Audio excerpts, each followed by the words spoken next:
Lázaro. Finalmente, tiene el uso de la palabra el diputado Miguel Alonso Raya para exponer el tema pasivo laboral y relaciones comerciales hasta por 5 minutos. ¿Relaciones qué? Laborales.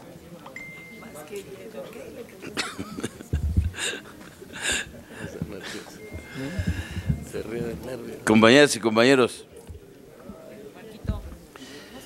o sea, yo estoy convencido que lo que no expresemos con toda claridad en las instituciones, que no fortalezcamos y les demos los suficientes dientes para combatir la corrupción, todos los actos esos de buena y manifestaciones de buena fe no van a funcionar. O sea, de eso no es cierto. Si no le damos la facultad de que le embarguen precautoriamente los bienes a cada funcionario que le meta la mano al presupuesto público, pues seguiremos teniendo muchos como ese de los yates y como los de oceanografía y otros más que le clavan el diente y no pasa nada. Con algunas mordidas se arregla el asunto. Los contenidos principales del dictamen de la legislación secundaria energética en materia laboral. El decreto de reforma constitucional en materia energética consagra en su segundo artículo transitorio el respeto a los derechos de los trabajadores en todo momento. Paralelamente, en el artículo 20º transitorio del decreto establece que las empresas productivas del Estado contarán con autonomía presupuestal, pero que estarán sujetas al balance financiero y al techo de servicios personales que a propuesta de la Secretaría de Hacienda y Crédito Público apruebe el Congreso de la Unión. Por lo tanto, la autonomía presupuestal es entre comillas. En este marco constitucional, sin embargo, las iniciativas enviadas por el Ejecutivo conculcan los derechos laborales que se respetarán en todo momento. De hecho, se crea un régimen laboral de excepción en que los trabajadores no podrán ejercer derechos humanos elementales consagrados en la Constitución y en tratados y convenios internacionales suscritos por nuestro país. Contratación colectiva y bilateralidad de las relaciones laborales. A pesar de que se han hecho cambios importantes en las iniciativas por la vía de los adendum, tanto en la Cámara de Senadores como en esta comisión, sigue habiendo candados que eliminan la bilateralidad en las relaciones laborales, en la contratación y en la determinación del salario. Se mantiene la facultad unilateral de que el Consejo de Administración determine la distribución del presupuesto destinado a servicios personales, autorice los tabuladores de remuneraciones, la estructura orgánica y las políticas de contratación y uso de la fuerza laboral, sin intervención de la representación de los trabajadores en dicho consejo, que en la comisión, en la CFE, tiene un representante de los trabajadores y en el caso de Pemex, ninguno. Si no se le tenía confianza o era con dedicatoria a la dirigencia del sindicato, pues se hubiera establecido un mecanismo para que los trabajadores eligieran un representante, pero no dejar sin representación de los trabajadores en el Consejo. Podrán autorizar la creación y sustitución de plazas, así como las nuevas contrataciones. Con lo anterior, la contratación colectiva y la intervención de los trabajadores a través de sus organizaciones se mantiene suprimida de facto. Requisa. El derecho de huelga también es coartado por disposiciones administrativas, algo contrario a las normas internacionales. En el artículo 11, fracción 30 de la Ley de la Industria Eléctrica, se faculta a la Secretaría de Energía a proponer al titular del Ejecutivo la intervención o requisa de las instalaciones eléctricas. Una de las causales que prevé la ley es la huelga, en el artículo 146, manteniendo esta ocupación administrativa mientras subsistan las condiciones que la motivarán. La requisa anula este medio de defensa constitucional y legal de los trabajadores y anula mediante una disposición administrativa una huelga lícita. Se cae incluso en el exceso de equiparar a una huelga con desastres naturales, guerras, alteraciones del orden público o peligros inminentes para la seguridad nacional, la seguridad del interior del país, la economía nacional y la propia continuidad del servicio. Participación de los trabajadores en las utilidades. Con la entrada de inversionistas privados en el sector bajo principios de máxima utilidad, se requiere reproducir esquemas que han demostrado su viabilidad en las últimas décadas. Al efecto, las iniciativas de Ley de Ingresos sobre Hidrocarburos, en su artículo 67, hace esa excepción de modo absoluto. Especifica que las utilidades de los contratistas y asignatarios no se repartirán entre sus trabajadores. En compensación señala que se podrán otros bonos, compensaciones, incentivos, gratificaciones o comisiones otorgar a los trabajadores, pero no el reparto de utilidades. Debe recordarse que en Petróleos Mexicanos no existe el reparto de utilidades en virtud de que las utilidades que obtiene la paraestatal son propiedad de la nación.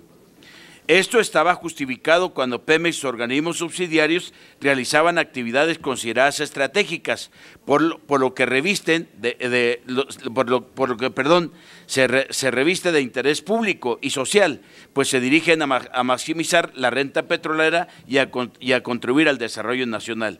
No obstante este carácter, no obstante que este carácter ya no existe en la Constitución General, la renta petrolera se distribuirá entre particulares y el Estado.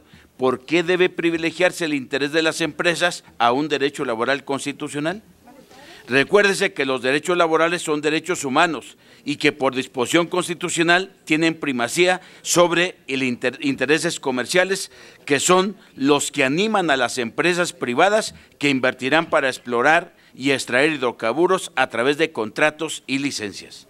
Se repite el error de considerar que el abaratamiento de la fuerza laboral atrae inversiones y que el despojo del derecho de los trabajadores es en beneficio de la nación. Por otra parte, el argumento que a menor reparto de utilidades, mayor captura de renta petrolera. Este es contradictorio. ¿Cómo pensar que se protege al máximo la renta petrolera si la minuta no tiene márgenes mínimos de recaudación, cálculos o escenarios de la recuperación de contribuciones y contraprestaciones? Si privilegia la maximización de ganancias a costa de nuestros recursos naturales y si establece condiciones que favorecen a las empresas privadas y desmantela la empresa pública. Pasivo laboral. De acuerdo a la información más reciente disponible, se estima un pasivo laboral de Pemex que alcanza 1.347.000 millones de pesos, a favor de 120.431 trabajadores en activo y 88.807 pensionados. Hay 1.3 trabajadores activos por cada jubilado. Los activos tenían un promedio de años de servicio de 17.6 frente a un promedio de años en que los jubilados han recibido su pensión de 21.6 años.